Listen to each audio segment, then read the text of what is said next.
빌립보서 1장 9절에서 11절.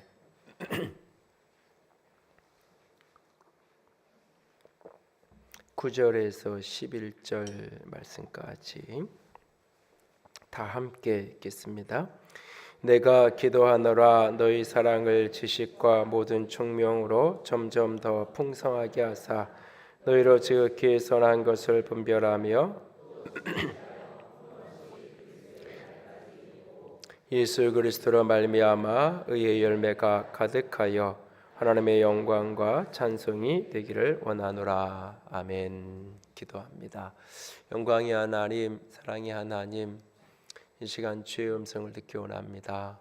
주께서 말씀하여 주시옵소서. 연약한 종을 십자가 뒤에 가려주시고 살아계신 주님만, 생명의 주님만 온전히 드러나시고 말씀하시는 귀하고 복된 시간 되게 하여 주시옵소서. 주님만 바라보고 주님만 의지하오며 우리 주님 예수님 이름으로 기도드렸습니다. 아멘. 어느 학교 교수회의 중에 갑자기 천사가 나타나서 학장에게 이렇게 말했다고 합니다.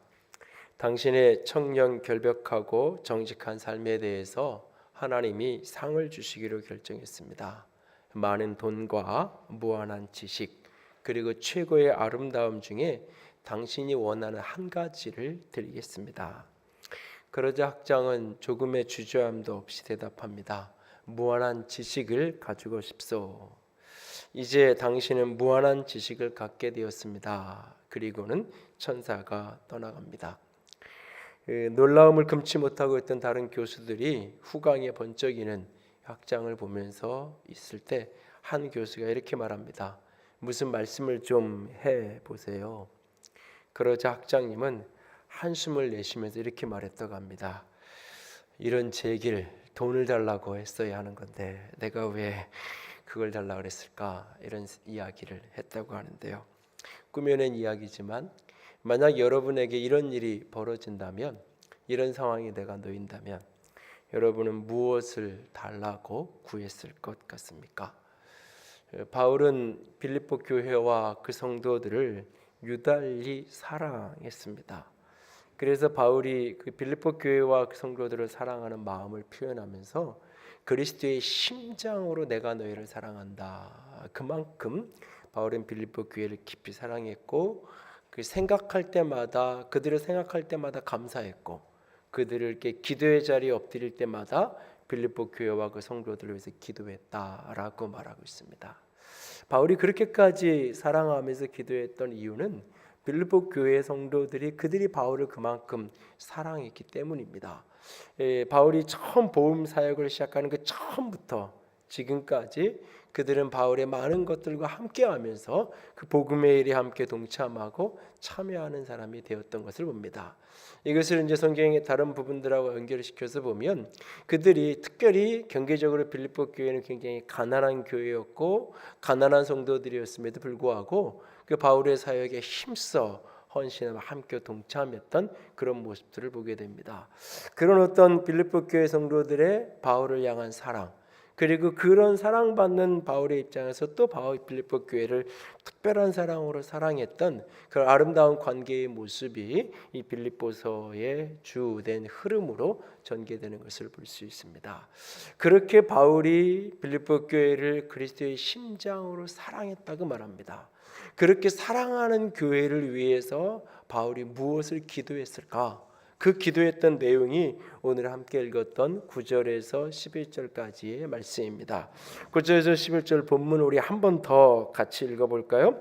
내가 기도하노라 너희 사랑을 지식과 모든 총명으로 점점 더 풍성하게 하사 너희로 지극히 선한 것을 분별하며 또 진실하여 허물 없이 그리스도의 날까지 이르고 예수 그리스도로 말미암아 의의 열매가 가득하여 하나님의 영광과 찬송이 되기를 원하노라.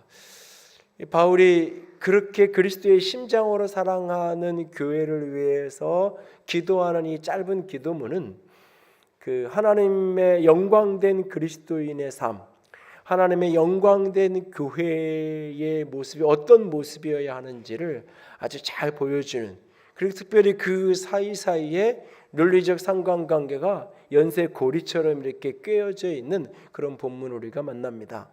본문의 맨 마지막 11절을 보면 하나님의 영광과 찬송이 되기를 원한다라고 말하고 있어요. 빌립보 교회와 그 성도들이 하나님의 영광과 찬송이 되기를 원해요. 그런데 그러면 어떤 모습을 가지고 있을 때, 어떤 모습일 때 그들이 하나님의 영광과 찬송이 될 수 있는가? 두 가지 이야기를 하는데, 하나는 진실하여 허물 없이 그리스도의 날까지 이루는 것, 이것이 인격적 온전성, 그들이 진실해서 인격적으로 온전해서 허물 없이 그리스도의 날까지 주인을 만나는 그 날까지 이르게 되는 것. 또 하나는 두 번째로 예수 그리스도로 말미암아 의의 열매가 가득하게 되는 것. 그들의 삶의 의의 열매가 예수를 말미암아 넘쳐나게 되는 것. 그러니까 한편으로는 인격적인 온전성을 갖는 거고, 한편으로는 그의 삶의 풍성한 열매가, 특별히 의의 열매가 가득한 그런 인생이 되는 것. 그런 사람, 그런 공동체가 이루어질 때 그 모습을 보면 그 모습이 하나님의 영광이 되고 찬송이 된다라고 말하고 있습니다. 그러니까 교회가, 그리스도인이 인격적 온전성을 갖게 되고 우리 가운데 의의 열매가 가득할 때 그것이 곧 하나님의 영광이 드러나고 하나님이 찬송받으시는 모습인 거예요. 그런데 그런 모습이 되기 위해서, 그렇게 하나님의 영광이 되어야 되고, 그러기 위해서 인격적인 온전성과 우리의 삶의 풍성한 열매가 맺어져야 되는데, 그러기 위해서 무엇이 선행되어야 되는가, 무엇이 꼭 절대적으로 필요한가, 그것을 오늘 본문은 뭐라고 얘기하냐면 지극히 선한 것을 분별하여, 이렇게 돼 있어요. 내가 너희를 위해서 기도하는데 사랑을 지식과 총명 위에 더 풍성하게 하셔서 너희들이 지극히 선한 것을 분별하여, 지극히 선한 것이 분별되어지고, 그래서 이제 본문에 없는 것이 이거죠. 분별되고 분별대로 살아가는, 분별한 그 길대로 순종하며 걸어갈 때 그들 안에 인격적 온전성이 빚어지고 그들의 삶의 열매가 가득하게 되고 결국은 하나님의 영광과 찬송을 받으시게 되는 그런 공동체, 그런 사람이 되어진다는 이야기예요. 지난 주간에 10월의 품성 이야기를 하면서 순종에 대한 이야기를 했어요. 그러면서 그 속에서 분별에 대한 이야기를 잠시 조금 나눴습니다. 오늘 이 분별에 대한 이야기를 조금 더 우리가 살펴보려고 합니다. 우리가 그렇게 인격적인 온전성을 갖고 삶의 열매가 가득하고 그래서 하나님의 영광이 되어지는 삶을 살아가기 위해서는 우리는 반드시 지극히 선한 것을 분별할 수 있어야 돼요. 그렇지 못하면 내 마음대로 살아서 나는 순종한다고 착각했는데 결국은 그것은 의의 열매가 아니고 악의 열매고 부정의 열매요, 죄의 열매고, 결국 하나님께 영광이 아니라 하나님의 수치가 되어지고 오히려 하나님에게 슬픔과 아픔이 되어질 수 있는 거예요. 지난주에 나눴던 사울의 생애, 사울의 착각을 다시 한번 되짚어 보면서 이 분별의 문제, 어떻게 하면 지극히 선한 것을 분별하는 인생을 살아갈 수 있을까? 장성하다, 성장했다, 어른이 됐다라고 하는 말은 분별할 줄 아는, 내가 일어서야 될지 앉아야 될지, 내가 입을 떼야 될지 입을 다물어야 될지 살이 분간이 되고 분별이 되는 사람이 어른이죠. 어린아이는 그게 안 되는 게 어린아이의 정상의 모습이에요. 그러니까 우리가 그리스도 안에서 장성한 자가 된다, 성장하는 사람이 된다라고 하는 것은 이 분별할 줄 아는, 선악을 분별할 줄 아는 사람이 되어지는 거예요. 어떻게 이 분별함을 우리가 가질 수 있는지, 어떻게 하면 우리는 장성한 자의 그 분별함에 이를 수 있는지, 성경의 특정한 한 부분보다는 성경 전체를 좀 들여다보면서 오늘 말씀을 좀 나누려고 합니다. 첫 번째는 분별은 센스예요. 그렇기 때문에 우리는 끊임없이 말씀으로 이 분별의 감각을 훈련하고 배워가야 돼요. 분별이라는 것은 센스, 감각, 지각을 통해서 내게 빚어진 어떤 감각이에요. 지난주에도 잠깐 나눴던 그 히브리서 5장 15절 말씀, 히브리서 5장 15절 말씀 다 같이 읽습니다. 단단한 음식은 장정한 자의 것이니 그들은 지각을 사용함으로 연단을 받아 선악을 분별하는 자들이니라. 고든 스미스의 분별의 기술이라는 책을 보면 이걸 이렇게 직역해놨는데, 그러나 단단한 음식물은 장성한 사람들의 것입니다. 그들은 경험으로 선과 악을 분별하는 세련된 지각을 가지고 있는 사람들입니다. 그러니까 지각을 사용한다라고 하는 이 말은, 지각을 사용한다는 말은 단지 지성을 사용한다는 의미로 한정되는 이야기가 아니에요. 지성과 감성과 의지가 총체적으로 함께 어우러져 있는, 단지 지각을 사용한다는 말이 지식이 풍부해져서, 지식이 많아져서, 경험이 많아져서 무엇인가를 잘 분별한다라고 하는 차원의 이야기를 말하는 것이 아니라, 지성과 감성과 의지의 모든 것이 총체적으로 그 감각이 활성화되어 있는 모습. 모든 그리스도인들은, 아니 우리가 그리스도인이 되기 전에, 우리가 이렇게 그리스도 바깥에 있을 때 성경은 우리를 가리켜서 허물과 죄로 죽었었다고 말해요. 우리는 영적으로 죽은 상태의 사람이에요. 영적으로 죽은 상태. 그랬는데 우리에게 예수 그리스도의 복음이 찾아오고 예수의 생명이 우리에게 부어짐으로, 내가 예수를 그리스도와 주님으로 믿음으로 영접하는 순간 예수의 생명이 우리에게 부어지죠. 이것을 요한복음은 영으로, 성령으로 우리가 거듭난다라고 표현했어요. 죽었던 내 영이 살아나게 되는 거예요. 죽었던 내 영이 살아나는 그 순간 내 이 분별의 감각도 다시금 활성화되기 시작하는 거예요. 죽었던 내 영이 살아서 분별할 수 있는 전능적인 감각이 활성화되기 시작하는 거예요. 이것을 고든 스미스는 영적 감수성이라고 표현을 했어요. 지성과 감성과 의지가 총체적으로 함께 작용하면서 무엇이 선이고 무엇이 악인지를 분별하게 되는 그 능력, 그 성향, 그것을 영적인 감수성 이렇게 표현을 하고 있는 것을 보게 돼요. 근데 이건 더 다른 말로 표현하면 하나님과 교통하는 영적인 능력, 이렇게 바꿔도 틀린 말이 아니에요. 왜냐하면 창세기를 보면 사람이 자기 스스로 자기 힘으로 선과 악을 판단하고 선택하겠다라고 하는 것이 죄의 본질이에요.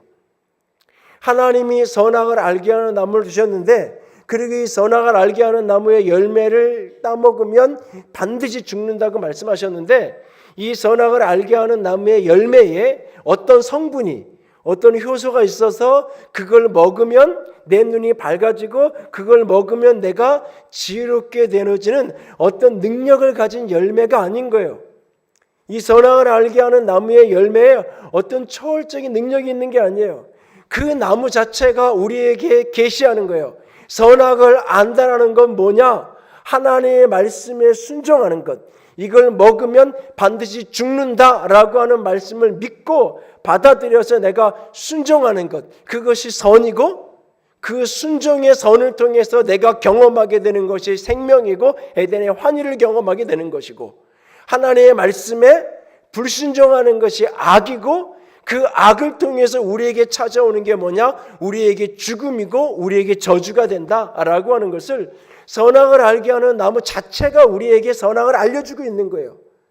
그 나무를 먹으면, 그 열매를 먹으면 거기에 어떤 성분이 나를 능력 있게 하는 게 아니라, 선악을 알게 하는 나무 자체가 우리에게 계시하는 거예요. 선이 무엇이고 악이 무엇이고 생명이 무엇이고 죽음이 무엇인지.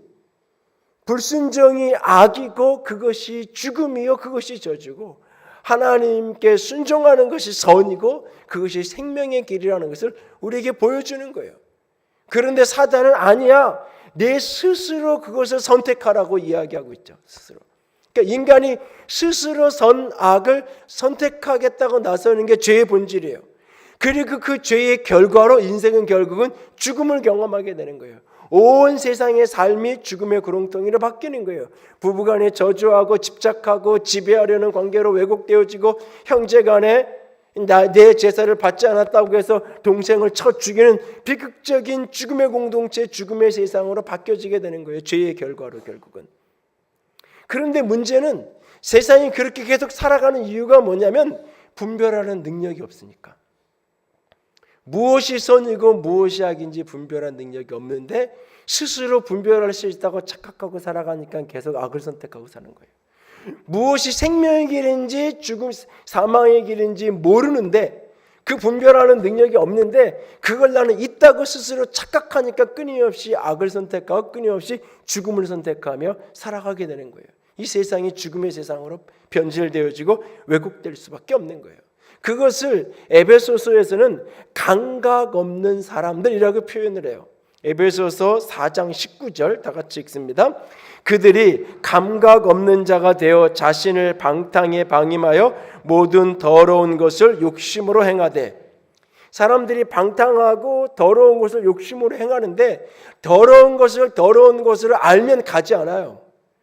더러운 것을 더러운 것으로 인식하는 감각이 마비되어 있는 거예요. 감각 없는 자가 되어버린 거예요. 그것이 그리스도 바깥에 허물과죄로 죽은 영혼이에요.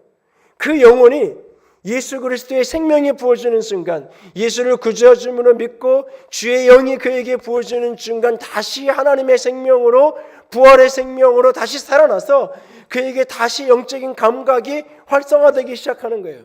그 거듭난 영혼과 함께 우리의 속사람이 생명을 갖게 되면서 우리에게 분별할 수 있는 센스, 분별할 수 있는 그 감각이 우리에게 주어지게 된 거예요. 그리스도 바깥에 있는 사람은 감각 없는 자이지만 그리스도 안에 있는 사람에게는 이 감각이 생겨진 거예요. 근데 문제는 이 감각이 끊임없이 삶의 여정을 통해서 주 안에서 말씀으로 훈련되어져서 이것이 활성화되어져야, 이것이 점점 활성화되어져야 탁월한 분별력을 가진 사람으로 인생을 살아갈 수 있게 된다는 거예요. 어떤 사람에게 태어날 때보다 타고난 능력이 있어요. 타고난 재능이 있어요. 탁월한 재능이 있다고 해서 그 사람이 다 아주 탁월한 실력을 가진 사람이 되는 건 아니죠. 타고난 선천적인 재능이 탁월한 능력으로, 실력으로 꼽히려면 중간에 꼭 필요한 게 뭐냐면 피나는 노력의 과정이 필요한 거예요. 내게 탁월한, 아주 태어날 때부터 가진 타고난 재능이 있는데 그걸 그냥 재능이 가진 것으로만 끝나면 그는 탁월한 실력자가 될 수 없어요. 우리 모두에게는 거듭남으로 말미암아 예수 안에서 분별할 수 있는 영적인 감수성, 그 감각이 우리 안에 있어요. 모든 그리스도인이 다 갖고 있어요, 그것을. 그런데 이것이 끊임없이 연단되고 훈련되어야 되는 거예요. 그래서 히브리서 5장 15절에 지각을 사용함으로 연단을 받아 선악을 분별하는 자가 되는, 이게 장성한 사람이라고 표현한 거예요. 장성한 어른이 된다, 영적인 어른이 된 성숙한 사람이 된다는 것, 끊임없이 내게 주어진 이 영적인 감수성, 이 감각 센스를 끊임없이 말씀 가운데 훈련시켜 가야 되는 거예요. 그래야 탁월한 분별력을 가진 사람으로 인생을 살아갈 수 있는 거예요. 여러분, 아이들이 내일 시험이에요. 그런데 시험 보기 전날 벼락치기를 공부를 하잖아요. 그러면 너는 한 달 내내 놀다가 시험 보기 전날이니까 벼락치기 하냐 그러잖아요. 근데 애는 뭐라 그러는지 알아요? 벼락치기라도 해주면 고마운 거지. 내 친구는 벼락치기도 안 하던데, 뭐 그럴 수도 있어요. 벼락치기라도 하는 게 안 하는 것보다는 사실은 나은 거는 맞아요. 그런데 오래전에 공부를 아주 잘하던 친구가 있어서, 그 친구가 중학교 다닐 때인가 그랬는데, 그 친구에 대해서 이렇게 엄마한테 한번 물은 적이 있어요. 누구는 시험 볼 때 되면 거의 뭐 이렇게 잠도 안 자고 그러면서 열심히 공부하죠. 그랬더니 하는 얘기가, 그 집사님이 하는 얘기가, 걔는 그 시험 보기 전날이면 초저녁부터 자요 그러더라고요. 아니, 내일 시험인데 초저녁부터 자냐고. 그리고 생각해 보니까 이미 다 끝낸 거죠. 이미 다 공부한 거예요. 그리고는 전날 저녁에 한번 적당히 스크린하고 일찍 자고, 그리고 아침에 좀 일찍 일어나서 그날 시험 볼 거 쭉 한번 훑어보고 가서 시험을 보면 다 맞는 거죠. 1등을 하는 거죠. 예, 평상시에. 이 분별함과 관련해서 그리스도인들이 자꾸 착각하는 것 중에 하나가 뭐냐면, 어느 날 어떤 그 분별력에는 어떤 능력이 초월적으로 확 부어지면, 기도 열심히 하면 뭔가 어떤 신비가 딱 부어지면 그 다음 날부터 내가 그런 어떤 탁월한 분별력을 가진 어떤 그런 사람이 되어질 것처럼 착각하는 것. 이 과정이라는, 훈련이라는 과정을 자꾸 생략한 채로 하나님의 어떤 은사를 주시는 것을 오해하는. 그리고 또 하나는 이 분별의 문제와 관련해서 우리가 벼락치기 하듯이 하려고 그래요. 인생에 문제가 생겨요. 직장으로 옮겨야 돼요. 뭐 이렇게 특별한 일이 생겼어요. 그때 하나님 어떻게 해요? 라고 분별을 하려고 그러죠. 벼락치기 하듯이 분별을 하려고 그래요. 뭐 그때도 이렇게 기도하지 않는 사람보단 나아요. 그런데 벼락치기로 분별하려니까 이게 잘 안 되는 거예요, 사실은. 분별은 감각이에요. 이게 끊임없이 훈련하면서 이것이 활성화되어야, 그래 어떤 분별의 상황을 만나든지 그때 내 영혼력, 지정의 모든 감각이 활성화되면서 그냥 단순하게 정보 몇 가지 들어온 것으로 판단하는 게 아니라 이것은 가야 될 길이다, 가면 안 된다, 이럴 땐 이 말을 해야 된다, 입을 닫아야 된다, 그게 그냥 알아지는 거예요. 그 감각적인 수술한다, 감각적인 타격을 한다. 뭐 이렇게 스포츠 선수들이 잘하는 탁월한 선수 그렇게 얘기하잖아요.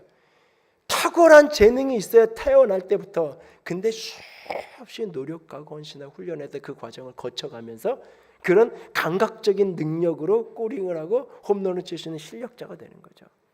분별도 마찬가지예요.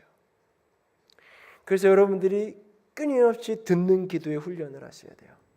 기도를 청구서 내밀듯이 그냥 내 이야기를 하고 끝나는 것이 아니라 기도성에 주의 말씀을 듣고 교통하게 되어지는 듣는 기도의 훈련을 끊임없이 하셔야 돼요. 말씀을 묵상하는 훈련을 끊임없이 하셔야 돼요. 그냥 읽고 지나가는 것이 아니라 끊임없이 말씀을 곱씹고 되씹는 묵상의 훈련을 하셔야 돼요. 설교를 들을 때 그냥 귀로 듣고 귀로 흘리는 게 아니라 내가 심사위원이 돼서 오늘 목사님 설교는 몇 점짜리다라고 평가를 하기 위해서 듣는 게 아니라 말씀이 나랑 어떤 상관관계가 있는지, 이 말씀이 내 생활과 내 삶과 어떤 상관관계성이 있는지 끊임없이 사고하면서 듣는 거예요. 끊임없이 생각하면서 오늘 하나님은 목사님을 통해서 왜 나에게 이런 말씀을 듣게 하는 걸까? 이 말씀이 오늘 내 삶, 일주일 동안의 내 삶과 어떤 상관관계성이 있는 건가? 그걸 끊임없이 사고하면서 말씀의 객관적인 진리, 객관적인 이야기를 주관적이고 개인적인 내 이야기를 환원시키는 과정을 스스로 밟아가면서 듣는 거예요. 끊임없이. 이런 어떤 과정 속에서 제일 중요한 훈련 한 가지를 말씀드리면 노트를 하는 거예요. 노트를 한다는 것은 설교를 처음부터 끝까지 다 받아쓰기 하라는 의미가 아니에요. 요즘에 뭐 좋은 기술들이 하도 많아서 핸드폰만 딱 켜놓으면 제 설교 마지막에서 끝까지 토시까지 다 말을 글자 문자로 다 바꿔주는 서비스 얼마든지 있잖아요. 그런 게 있냐고요? 찾아보세요. 있어요. 다 있어요. 노트를 하려니까 설교 받아쓰기에서 요약자라는 의미가 아니에요. 한두 줄 설교 주제만 딱 정리하면, 야, 오늘 목사님 말씀 이런 건 것 같아, 딱 정리하면 돼요. 그 다음에 그래서 나는 이 말씀하고 나랑 어떤 상관관계가 있는지를 글을 쓰다 보면 사람은 생각을 하게 되고요. 글을 쓰다 보면 감정이 정제가 되고요. 글을 써놓으면 사람이 그 내가 글로 생각하고 만 거하고 틀려요. 글을 써놓으면 내가 그걸 실천해야 되겠다는, 그걸 그대로 살아야 되겠다는 의지가 훨씬 더 자극돼요. 기도하고 나서도 그냥 지나가는 것이 아니라 오늘 기도한 거면서 내가 느꼈던 것, 내 마음에 드는 생각들을 짧게 노트하는 거예요. 핸드폰에 얼마든지 여러분 메모할 수 있잖아요. 끊임없이 내가 생각하는 걸 자꾸 글로 표현하면서 내 전인격적인 이 영적인 분별의 센스가 자꾸 활성화되는 중요한 키가 열리게 돼 있어요. 그러니까 자꾸 노트를 하세요. 그냥 옮겨 쓰기 위한 받아쓰기가 아니라 내 생각과 감정과 의지를 자꾸 표현하는 거예요. 그렇게. 그러면서 그 속에서 정제되는 거예요. 분별은 센스예요. 감각이에요. 지각이에요. 그래서 몸에 이렇게 체득돼야 돼요. 내 영혼육에. 근데 거듭나는 순간 우리에겐 이미 그 탁월한 실력이 있어요. 탁월한 센스가 이미 죽었던 내가 살았기 때문에 그 능력이 우리에겐 있어요. 문제는 이거를 활성화시키는 훈련을 끊임없이 말씀 속에서 하는 사람은 아주 탁월한 분별력을 갖게 되지만, 교회를 아무리 오래 다녔어도 이 분별의 훈련을 끊임없이 하지 않으면 여전히 직분을 올라가고 연륜의 교회 몇 년 다녔어라고는 말할 수 있어도 영적인 감수성은 어린아이 수준도 없는, 그래서 끊임없이 영적인 어린아이 짓만 하며 살아가는 그리스도인의 삶을 살아갈 수밖에 없는 거예요. 분별은 센스예요. 두 번째로 분별은 공동체예요. 그래서 서로에게 경청하는 자가 되어야 돼요. 저는 자라온 배경도 그렇고 첫째로 태어났고 여러 가지 배경이 부모님들이 좋은 의미로 거의 모든 결정을 저에게 위임해 주셨고, 나쁜 말로 표현하면 방임을 하셨고, 그래서 제가 모든 결정을 어렸을 때부터 하며 살았어요. 전공을 선택한 것도, 내가 이렇게 학교를 선택한 것도, 개척을 하겠다는 것도, 교회 결혼을 하겠다, 내가 결정을 하고 거의 통보하면 그냥 그대로. 그런 성향이 양육 과정에서도 있고, 또 일찍 담임 목회를 했기 때문에 결국은 많은 이야기가 오가도 결국은 제가 최종적인 결정과 판단은 제가 결국은 해야 되는 경우가 굉장히 많잖아요. 그러다 보니까 많은 결정을 홀로 하는 그런 어떤 성향이 제 안에 굉장히 많아요. 그래서 어떤 중요한 결정을 해야 될 때가 있으면 제가 자주 쓰던 방법 중에 하나가, 저는 기도원을 가요. 3일이나 일주일 정도 이렇게 혼자 기도원 가서 이렇게 막 기도를 하면 뭔가 이렇게 하늘이 열리고 그런 게 아니라, 기도원에 가 있으면서 이렇게 이 세상에 밑에 있는 거에 대해서 이렇게 생각을 다 빼는 거예요.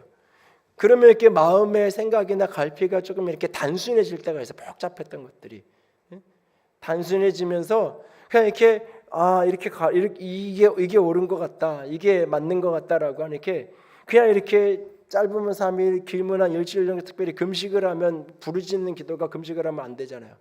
금식을 하면서 몸에 힘도 빼고, 그러면서 이렇게 가만히 이렇게 머물러서 그냥 이렇게 산을 보고 나무를 보고 이렇다 시간을 보내다 보면 마음속에서 갈피가 잡혀요. 그러면 이제 내려와서 이렇게 하자고 선택하고 결정하고 그렇게 살았어요. 그리고 많은 그런 결정에 대해서 하나님이 은혜를 주셨고, 그 모든 많은 결정들이 축복의 결정이 되도록 하나님이 도우셨어요.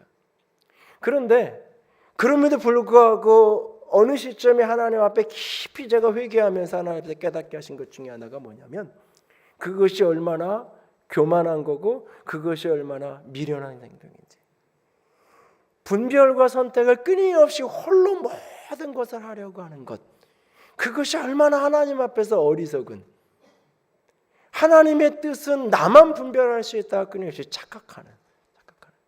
하나님은 그 분별을 함께하며 살아가라고 가정을 주시고 교회를 주시고 공동체를 주셨는데, 제가 이걸 깊이 깨닫고 나서부터는 어떤 분별한 중요한 큰 문제가 생겨도 기도를 안 가요. 저랑 오랫동안 같이 있었던 분들은 목사님이 중요한 결정을 할 때, 연말에 누굴 임명해야 될 때, 이럴 때 기도원 가는 것들을 오랫동안 보셨어요. 근데 한 10여 년 전부터 제가 그걸 안 해요. 오히려 그럴 때면 하나님께 물을 뿐만 아니라 더 그 문제 속으로, 그 문제에 얽혀있는 사람들 속으로 들어가고 사람들하고 만나서 묻고 듣고 하려고 자꾸 애랬어요. 왜? 하나님이 공동체 속에서 우리를 분별하게 하셨기 때문에 그래요. 어느 날 창세기 27장에 이삭을 묵상하는데, 창세기 27장 23절 한번 보세요. 27장 23절 같이 읽습니다. 그의 손이 형 에서의 손과 같이 털이 있으므로 분별하지 못하고 축복하였더라. 이삭이 분별을 못하고, 아무리 쌍둥이지만, 여기도 쌍둥이 아빠들이 있지만, 아무리 쌍둥이지만 저는 분별 못해서, 아버지가 분별 못하면 그게 말이 안 되잖아요. 아버지가 어떻게 쌍둥이를 분별 못하겠어요? 근데 분별을 못하는 상황이 벌어지는 거예요. 아무리, 그것도 어린 애도 아니고 나이 많은. 왜 그랬을까? 왜 이삭은 이렇게 분별 없는 사람이 될 수밖에 없었을까? 그의 인생의 앞에 다른 부분에 참 지혜롭게, 어린 시절에도 그랬고 청년기의 우물 사건도 그랬고 굉장히 분별의 지혜가 탁월한 사람이었는데, 노년에 그는 왜 이렇게 분별력 없는 사람이 될 수밖에 없었을까? 창세기 27장 1절은 이렇게 시작이 돼요. 그가 나이 많아서 눈이 흐려졌다고, 눈이 어두워졌다고. 눈이 어두워진 그가 에서를 축복하고 싶어서 에서를 불러다가 뭐라고 얘기하면 별미를 만들어 오라 그래요. 별미를 만들어 오면 내가 너에게 축복해 주겠다고. 그 이야기를 아내 리브가가 듣고는 별미를 만들지, 오히려 남편 입맛은 누가 더 잘 알아요? 아들보다? 그러니까 더 좋은 별미를 만들어가지고 야곱에게 형이라고 속여가지고 아버지에게 들여보내는 모습이 벌어져요. 아무리 뭐 이렇게 털로 좀 이렇게 속이고 그랬다고 어떻게 아버지가 아들을 분별하지 못할까? 분별하지 못했던 이유는 크게 두 가지. 하나는 별미로 상징되는 육체의 정욕. 자기 원함이 너무 크면 아무리 옳은 얘기라도 안 들려요. 안 들려요. 그래서 시집가고 몇 년 살다가 집에 가서 엄마한테 울고불고 하면서 왜 그때 나 결혼하는데 안 말렸냐고 소리치면 엄마가 가슴을 치면서 하는 얘기죠. 내가 도시락 싸가지고 나서 말렸는데 무슨 소리 하냐고. 그러면 그 딸은 그래요. 언제 말렸냐고요. 들은 기억이 하나도 없어요. 그게 너무 원하니까. 분별이 안 되는 거예요. 별미에 눈이 멀면 분별이 안 되는 거예요. 그게 돈일 수도 있고 그것이 성공일 수도 있고 그것이 사람일 수도 있고. 또 하나 그가 분별이 안 되는 이유 중에 하나는 함께하지 않아요. 부모가 자식을 축복하는데 부부가 같이 앉아서 해야 되는 거 아니에요? 부부가 함께 의논하지 않아요. 이 아들이 진짜 야곱인지 에서인지 아내랑 같이 앉아서 묻고 그러면 그 분별 왜 못하겠어요? 나누지 않아요. 내 식구가 함께 둘러앉질 않아요. 인생의 중요한 문제를 결정하는데 내 식구가 함께하지 않아요. 그런데 마지막 27장 맨 끝에 가면 야곱의 결혼 문제를 놓고 그때서야 부부가 대화를 해요. 그리고 아내 리브가가 하는 조언을 이삭이 받아들여요. 그래서 야곱을 외삼촌 집으로 보내는 거 허락하고 불러다가 축복하는 기도를 해요.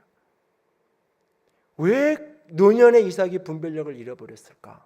하나님이 분별하는 공동체를 주셨는데, 현대의 많은 현대인들의 특성이기도 하고 현대 그리스도인의 아주 독특한 특성 중에 하나가 분별을 다 자기 개인의 몫으로 환원시키는 거예요. 해원시키는 거예요. 그래서 부모들은 다 아이들에게 네가 결정하라고 이야기해요. 그래 놓고 결정한 대로 사는 건 싫어해. 네가 결정해. 그래서 나는 잘 거야. 네가 결정해. 나는 그래서 공부 안 할 거야. 네가 결정해. 그래서 난 대학 안 갈 거야. 그래 놓고 대학 안 가면 어떻게 하니? 공부 안 하면 어떻게 하지? 아니 그러면 결정을 해주면 되잖아요. 같이 의논하면 되잖아요. 대화는 하지 않으면서 간섭은 하려고 그러죠. 상의를 하고 의논을 하지 않으면서 지배는 하려고 그래요. 그러면서 특별히 내가 결정하겠다고 얘기하면서 많은 사람들이 전문가를 찾아다녀요. 어떤 전문가가 조언을 해주기를 찾아다녀요. 부동산 투자하려고 부동산 전문가를 찾아가요. 증권 투자하려고 증권 전문가를 찾아가요. 증권 전문가가 찍어준 종목마다 사면 떨어지잖아요. 부동산 전문가가 지금은 사야 될 따라서 사면 떨어지고 팔아야 될 따라서 팔고 나면 집이 오르잖아요. 전문가는 어제의 데이터를 가지고 분석하는 거예요. 내일을 알지 못하는 거예요. 하나님만이 그걸 아는 거예요. 하나님만이. 공동체 안에 특별한 분별의 은사가 있거나 능력을 가진 사람이 있을 수 있어요. 영적인 감수성이 분별의 감각이 아주 탁월하게 발달한 사람들이 있을 수 있어요. 그러나 그 개인에게 의존되라는 이야기가 아니에요. 그 특정한 개인에게 의존돼서 분별해야 될 어떤 문제가 생길 때마다 그분에게 전화하고 그분에게 찾아가서 그 개인에게 상담하면은 그래서 그분이 이거는 하면 좋겠다, 하면 안 되겠다 그렇게 결정하라는 의미가 아니에요. 상의를 하는 거죠. 그리고 그 상의는 내가 보기에 저분이 분별력이 많은 것 같다는 특정한 개인하고 상의하는 게 아니라 공동체와 같이 그 공동체 속에 분별한 탁월한 은사를 갖거나 나보다 분별력이 훨씬 더 활성화되어 있는 어떤 사람이 공동체에 함께 있는 거예요. 그도 함께 조언을 하고 함께 기도를 하고 함께 결정을 해가는 거예요. 그래서 마르마 더는 분별의 지혜라는 책에서 뭐라고 얘기를 하냐면 공동체가 함께 하나님의 뜻을 구하고 하나님의 어떤 메시지가 깨달아졌을 때 공동체가 함께 합의하는 과정을 거쳐가면서 분별의 공동체를 만들어가야 된다고 이야기하고 있어요. 아빠가 직장에 사표를 내냐 계속 다르냐는 그 분별은 아버지의 인생만 관련 있는 게 아니에요. 아내와 자식들의 삶에 아주 치명적인 손해를 줄 수도 있고 아주 극적인 축복을 가져다 줄 수도 있어요. 직장 일을 니들이 뭘 알아서 내가 결정하면 되지? 아니에요. 아이들이 이야기한다고 아이들은 말대로 결정하는 건 아니죠. 그러나 같이 의논하고 같이 기도하게 하고 그러면서 함께 하나님께서 주시는 메시지가 무엇인지를 함께 들어가는 거예요. 그런 과정 속에서 때로는 아무것도 모르는 아이의 입술을 통해 아주 중요한 지혜가 나눠지고 분별이 올 때가 참 많아요. 말씀을 준비하면서 저도 쭉 지난 시간들을 돌아보니까 교인들이 무심코 지나가면서 한마디 던졌던 이야기가 제 가슴에 남았고 그것이 잊혀지지 않았고 그래서 무엇인가를 결정하게 되고 선택하게 돼서 많은 일들이 스쳐가요. 하나님은 우리를 분별의 공동체로 공동체 안에 같이 두셨어요. 분별을 홀로 하는 게 아니에요. 데살로니가전서에 성령을 소멸치 말고 예언을 멸시하지 말고 범사에 헤아려 좋은 것을 선택하라 그러는데 이 범사에 헤아려 좋은 것을 선택하는 걸 자꾸 홀로 하라고 말씀하는 게 아니에요. 우리를 공동체 가운데 같이 하라고 분별의 공동체로 우리를 두신 거예요. 특별히 여러분들을 샘터 가운데 모이라고 하고 주일 예배 다음으로 수요 예배보다 금요 기도회보다 교회 어떤 봉사보다 주일 예배 다음 순위는 샘터 모임이라고. 다른 봉사 시간 없어 못해도 괜찮고 수요 예배 시간 없어 안 나와도 괜찮고 근데 주일 예배 그 다음이 샘터 모임, 그 다음 순위가 샘터 모임이라고 늘 강조하면서 얘기하는데 그 샘터 속에서 그냥 친구를 만들어주고 그냥 교회 오면 좀 아는 사람 몇 명 만들려고 얘기하는 게 아니에요. 그 공동체가 분별의 공동체가 되는, 함께 기도하고 함께 주의 말씀을 묵상하고 함께 삶을 나누면서 분별의 공동체를 만들어가는 거예요. 분명히 선택은 본인이 개인이 결국은 마지막 선택은 본인이 해야 되는 거예요. 누구도 대신해 줄 수 없어요. 그러나 무엇이 하나님 앞에 진짜 기뻐 받으시는 길이고 무엇이 선한 길이고 무엇이 생명의 길인지를 함께 기도하고 함께 말씀을 붙들고 씨름하고 함께 그렇게 분별해 가는 거예요. 그렇게 함께 인생을 살아가는 거예요. 그러면서 같이 분별의 지혜를 배우는 거. 아, 저분은 나보다 분별의 감수성이 훨씬 더 활성화된 분, 더 이렇게 성숙한 어른들을 만나면서 아, 이럴 땐 이렇게 분별해 가는 거구나, 이렇게 해가는 거구나. 그런 것들을 배워가면서 내면화 시켜가는 거예요. 가족들이 둘러앉아서 함께 그런 걸 나누면서 여러분 자녀들에게 분별력을 키워주는 거예요. 부모가 자녀의 분별력을 키워주는 모든 루트는 다 차단해 놓고 아이가 지혜로운 아이기 원하고 아이가 분별을 잘하며 살기를 원해요. 아이는 다 세상에서 그걸 배웠는데 세상에서 배우는데 그 세상적 가치대로 사는 거죠. 부모는 한 번도 어떻게 선택해야 될지를 가르쳐줘 본 적이 없는데 그 가르침은 그냥 이렇게 해라고 되는 게 아니라 부모가 분별하는 씨름을 보여주는 거예요. 함께 분별하는 것을 경험시켜가는 거예요. 아, 우리 아버지가 인생의 문제를 만났을 때 이런 식으로 분별했지. 어느 날 그 아이들이 홀로 인생을 살아가야 될 때 아, 그래 나도 아버지처럼 그렇게 한번 해보자. 어떻게 해야 될지 하나님께 엎드리고 공동체에 나누고 그러면서 찾아가는 거예요. 분별은 센스고 감각이고 그래서 끊임없이 훈련되어져야 되고 분별은 공동체야. 공동체에 나누고 서로 듣고 경청하면서 분별이 자라가는 거예요. 세 번째로 분별은 사랑이에요. 그래서 기도로 간구해야 돼요. 오늘 함께 읽었던 빌립보서 본문을 보면 분명히 하나님의 영광과 찬양이 되는 거고 그를 위해 인격적 온전성과 삶의 열매를 맺어야 되는데 그 앞에 지극히 선한 것을 분별할 수 있어야 돼요. 근데 지극히 선한 것을 분별하기 위해서 무엇이 필요하냐? 지식과 총명, 많은 지식, 많은 정보, 통찰력 모든 것이 필요해요.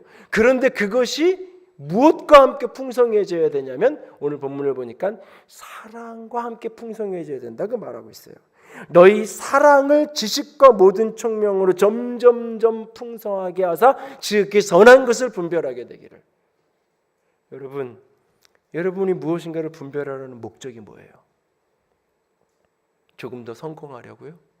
어떤 자리가 조금 더 명예를 얻을 수 있는 길인지, 어떤 자리가 조금 더 돈을 많이 벌 수 있는 길인지, 어떤 자리가 조금 더 쉬운 길이고 편한 길인지, 오직 그것만을 위해서 여러분에게 분별함이 필요하다면 오늘 이 말씀은 여러분들에게 아무런 의미가 없어요. 우리가 분별하려는 목적은 무엇이 돈이 되는 길인가? 무엇이 내 이름을 날릴 수 있는 길인가? 어떤 선택을 해야 내가 편안한 인생을 살아갈 수 있는가? 그것을 위한 분별이 아니에요. 우리가 분별하려는 목적은 무엇이 선이고 무엇이 악인지, 무엇이 생명이고 무엇이 사망인지 그것을 분별하려는 거예요. 그 생명의 길을 갔더니 거기에서 덤으로 하나님께서 명예를 주기도 하고 부를 주기도 하고 축복을 줄 수도 있어요. 그러나 혹 그와 같지 않을 때도 있어요. 그래도 나는 이 길이 선이고 이것이 생명이기에 그 길을 가는 거예요. 우리가 분별하는 목적은 무엇이 선인지 무엇이 생명인지를 찾는 거예요. 이 문제를 이 부분을 어떻게 설명을 해야 될까라는 고민을 어저께 하다가 이게 잘 머릿속에 잘 정리가 안 돼서 잠깐 머리를 식히려고 이렇게 인터넷 기사들을 검색하는데, 어제 낮에 그 SK 프로야구 SK 와이번스의 그 트레이 힐만 감독이 인터뷰한 기사가 실렸더라고요. 이분이 이제 성공적으로 2년 동안의 감독을 마치고 이 팀에서도 재계약을 하자 그러고 팬들도 다 원하고 본인도 재계약을 하고 싶은 마음과 의지가 있어요. 그런데 사임을 하기로 결정을 한 거예요. 그리고 자신이 왜 사임을 하게 이 감독직을 그만두고 미국으로 돌아가기를 원하는지 이유를 설명하는 거예요. 이유는 그러면서 이런 인터뷰를 해요. 저는 첫째는 하나님이고 둘째는 가족이고 셋째는 직업입니다. SK 가족들 너무나 제게 소중한 사람들이지만 미국에 있는 제 가족들만큼은 아니라고. 그래서 가족 때문에 미국으로 돌아가겠다고. 근데 가족 때문이라고 얘기하는 그 가족이 85세인 연로하신 아버님께서 한 10여 년 전에 재혼을 하신 그 어머니가 계신데, 자신의 친어머니 돌아가셨고 재혼하셔서 어머니가 알츠하이머에 걸려서 85세인 자기 아버님이 그 재혼한 그 어머니를 돌보는 거예요. 그런데 그 돌보면서 스트레스를 받고 힘들어하시는 거예요. 그 자식으로서 그걸 외면할 수 없는 거예요. 태평양 건너 떨어져 있는 게 너무 힘든 거예요. 미국이 넓은 나라이긴 하지만 그래도 같은 그 안에 있으면 내가 그래도 조금이라도 빨리 갈 수 있고 모셔라 올 수도 있고.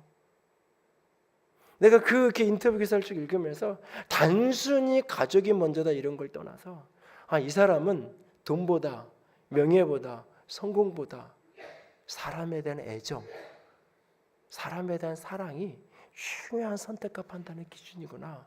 그런 걸 제가 느낄 수 있어요. 여러분, 우리가 분별하고 싶은 이유가 뭐예요? 하나님이 솔로몬에게 찾아오셔서 너 나한테 구해, 내가 너한테 줄게, 너 무엇을 원하느냐 기도해라라고 말하잖아요. 솔로몬이 지혜를 달라고 얘기하잖아요. 듣는 마음을 달라고 얘기하잖아요. 선악을 분별할 수 있게 해달라고 기도하잖아요.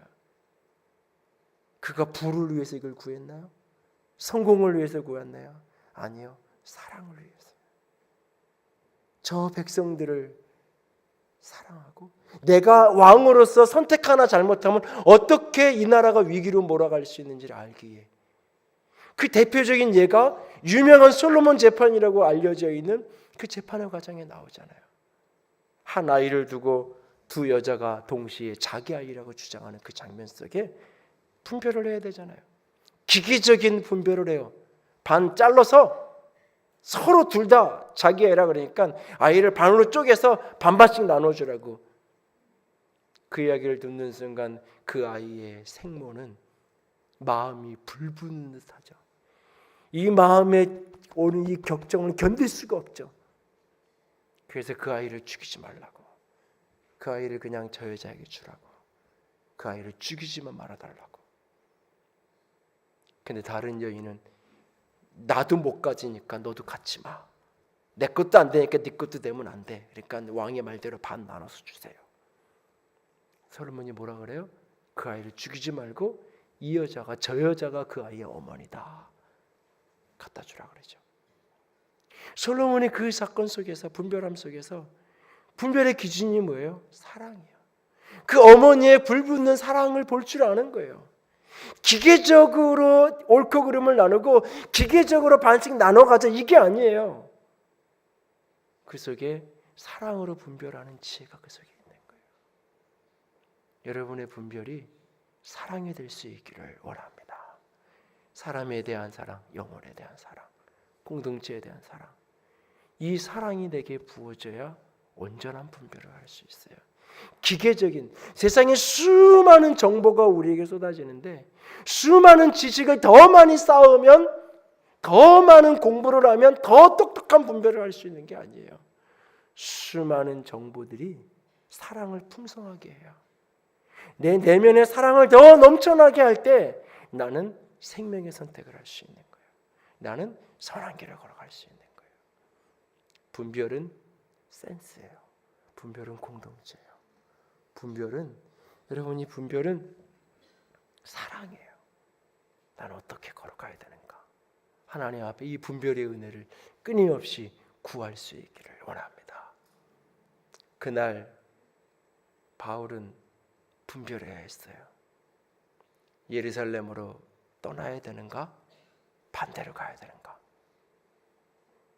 온 교회가 눈물로 울면서 가시면 안 된다고, 예루살렘으로 가는 길은 너무나 위험하다고 온 교회가, 온 사람들이 눈물로 안 된다고 말렸어요. 그리고 예루살렘으로 가면 안 될 만한 환경적인 이유는 겹겹이 쌓여가고 있었어요. 근데 바울은 예루살렘으로 가겠다고 결정을 해요. 그리고 그 결정을 공동체와 같이 나눠요. 그리고 온 교회가 더 이상 바울을 말릴 수 없다는 걸 깨닫고 온 교회가 같이 눈물로 기도하고 바울이 예루살렘으로 가는 걸 허락해요. 공동체가 함께 분별하고 함께 그거를 돕고 배후에서 같이 기도하는 여정을 밟아가요. 그날 바울은 이렇게 얘기해요. 보라, 이제 나는 성령에 매여 예루살렘으로 가는데 거기서 무슨 일을 당하는지 알지 못하노라. 여러분, 분별이란 내가 무슨 일을 당할는지 아는 게 분별이 아니에요. 내가 무슨 일을 당할는지를 알아서 그걸 잘 안 좋은 일이면 피해가고 좋은 일이면 잘 선택해가는 게 분별의 궁극적 초점이 아니에요. 분별은 성령에 매여 사는 거예요. 그래서 무슨 일을 알지 못하는데 그 길이 선한 길이고 그것이 생명의 길인 거예요. 성령에 매여 걸어가기 때문에. 그래서 분별을 센스라고, 감각이라고 이야기하는 거예요. 여러분 안에 무슨 일을 남는지 알지 못하지만 성령에 매여 선한 길, 성령에 매여 생명의 길, 사랑의 길을 걸어갈 수 있는 분별의 은혜가 있어질 수 있기를 부탁을 드립니다. 함께 찬양합시다. 오직 주의 사랑에 매여.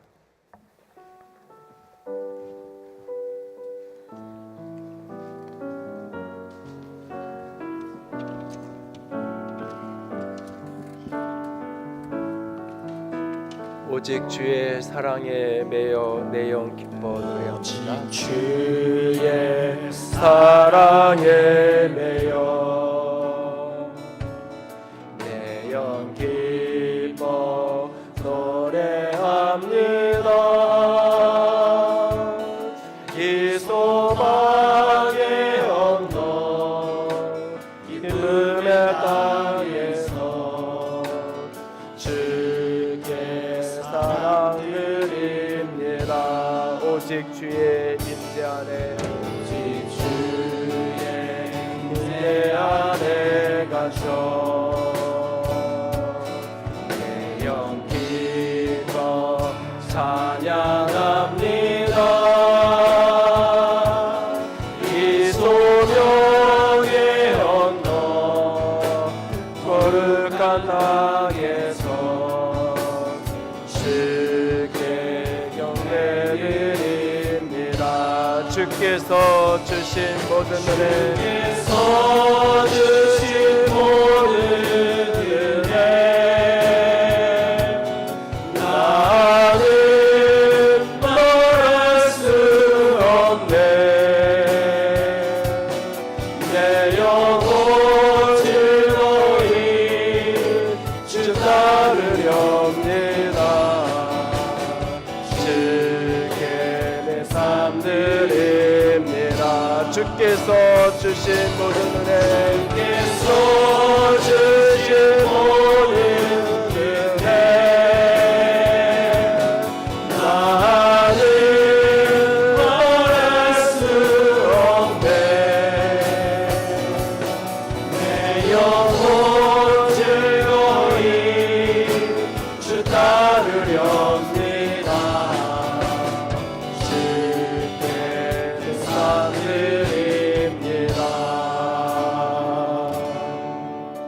아침에 나로 하여금 주의 인자한 말씀을 듣게 하소서. 내가 주를 의뢰함이니이다. 내가 다닐 길을 알게 하소서. 내가 내 영혼을 주께 드림이니이다. 주님, 주님을 온전히 따르기 원합니다.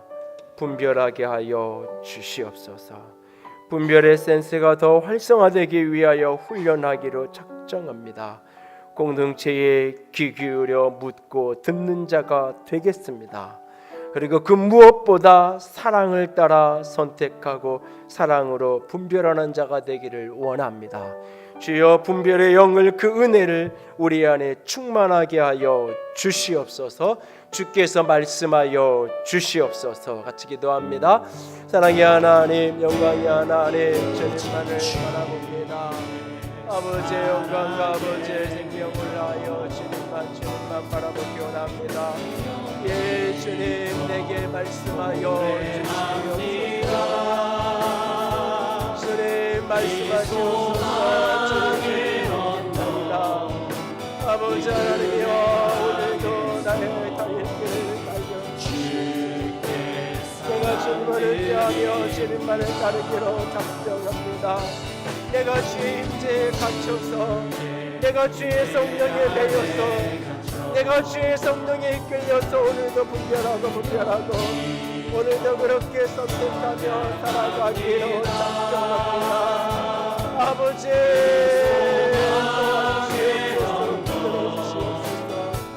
아버지, 새롭게 하시옵소서. 주의 사랑으로 주를 붙들어 주시옵소서. 주께서 주신 모든 은혜, 나는 말할 수 없네. 내 영혼 즐거이 주 따르렵니다. 주께 상 드립니다.